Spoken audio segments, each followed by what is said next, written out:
Baiklah, pada saat ini kelompok kami akan mempresentasikan materi mengenai gangguan akibat kekurangan iodium atau GAGI oleh kelompok 3 dengan dosen pengampu yaitu Dr. Esther C. Musa, MGZ, SPGK.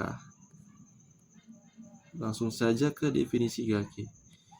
GAGI merupakan sekumpulan gejala yang muncul karena asupan iodium yang terus-menerus kurang dan mempengaruhi semua kelompok umur dari janin hingga dewasa.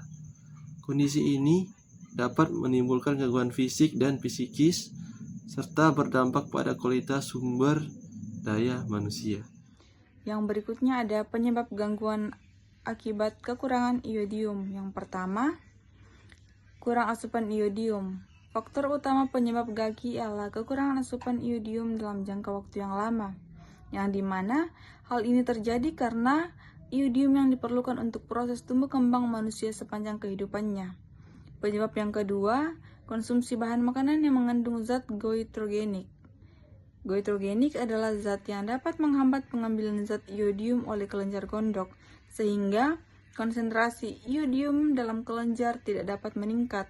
Dan juga selain itu, zat goitrogenik memiliki kemampuan untuk mencegah perubahan iodium dari bentuk anorganik menjadi organik, yang menghambat pembentukan hormon tiroksin. Hal ini terjadi karena zat goitrogenik menghambat penyerapan dan metabolisme mineral iodium yang telah masuk ke dalam tubuh. Penyebab yang ketiga ada faktor geografis wilayah. Masyarakat yang tinggal di daerah dengan iodium yang rendah atau sama sekali rendah berisiko mengalami defisiensi. Daerah dataran rendah juga dapat mengalami kekurangan iodium karena air bah yang sering datang juga dapat menghanyutkan iodium yang tersimpan di dalam tanah. Kehilangan iodium biasanya terjadi di daerah pegunungan atau dataran tinggi karena lapisan tanah yang mengandung iodium yang telah terkikis atau disebabkan oleh hanyutnya iodium bersama air hujan. Nah, baik, sekarang kita masuk pada prevalensi GAGI. Nah, di sini pada Riskesdas tahun 2023 ini, prevalensi GAGI nasional ini mencapai 11,1%. Kemudian pada ibu hamil sendiri itu, proporsi sampel dengan nilai EIU kurang dari 100 mikrogram per liter. Nah, di sini jumlahnya itu 24,3%.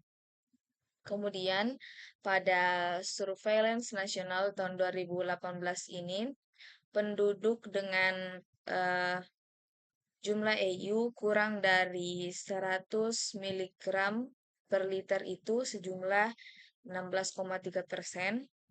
Dan yang kami dapat dari penelitian yang dilakukan oleh Margawati dan kawan-kawan ini, itu ibu hamil dengan EIU terendah itu 68,2% dan peningkatan thyroid stimulating hormone atau disingkat dengan TSH ini sebesar 53,4%. Selanjutnya, dampak dari GAGI. Defisiensi atau kekurangan iodium tidak hanya menyebabkan pembesaran kelenjar tiroid, akibat lain dari defisiensi iodium yaitu mempengaruhi kualitas sumber daya manusia, mulai dari keguguran, lahir mati, dan cacat bawaan pada bayi, kretinisme, hipotiroid, dan hambatan tumbuh kembang termasuk perkembangan otak, sehingga terjadi penurunan potensi tingkat kecerdasan. Yang pertama, defisiensi pada janin. Yang kedua, defisiensi pada bayi baru lahir. Yang ketiga, defisiensi pada anak-anak. Yang terakhir, defisiensi pada orang dewasa. Selanjutnya kita masuk ke dalam upaya pencegahan gangguan akibat kekurangan iodium. Yang pertama, pendekatan gizi masyarakat, perilaku individu, serta kebijakan pemerintah. Yang kedua, fortifikasi garam konsumsi dengan iodium untuk memastikan setiap orang memperoleh asupan iodium harian yang cukup. Yang ketiga, masyarakat perlu menggunakan garam beriodium yang memenuhi standar SNI.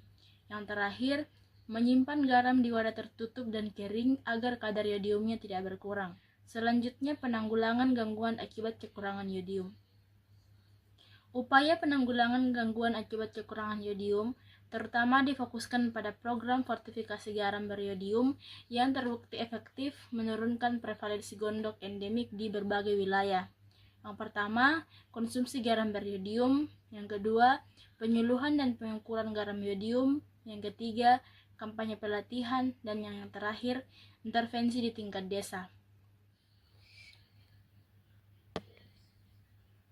Kesimpulan, gangguan akibat kekurangan yodium atau GAKI masih menjadi masalah kesehatan masyarakat di Indonesia. Penyebab utamanya adalah kurangnya asupan yodium, konsumsi makanan yang bersifat goitrogenik, serta faktor geografis wilayah yang miskin kandungan yodium.